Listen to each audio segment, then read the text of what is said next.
Hej, jeg skal fortælle jer om den her kendelse, der er kommet fra Miljø- og Fødevareklagenævnet. Den gør, at vi nu bliver nødt til at ændre i vores branchevejledning. Og spørgsmålet er så, og det er det, I spørger om, er jeg sikker på, hvad betyder det for os som vandværk? Det betyder faktisk, at I skal ændre praksis på 3 forskellige områder.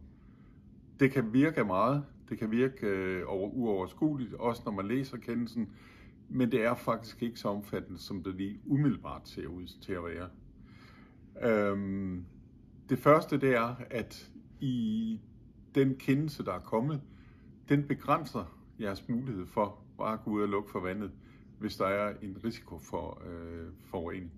Så skal I først omkring kommunen, der nu klart er udpeget som tilsynsmyndighed, men I skal huske, jo, I kan godt stadigvæk lukke for vandet, hvis der er en aktuel og konstateret risiko for forurening. Og det er jeres vurdering, om det er tilfældet, før I går ud og lukker. Og det sidste, det er vedrørende placering af vandmåler, hvor der er nogle begrænsninger. Den skal principielt skal den sidde inde i huset, men hvis det er sådan, at I ikke kan aflæse, uden at den for eksempel ved fjernaflæste målere, så kan I stadigvæk godt installere den ude i en målerbrønd.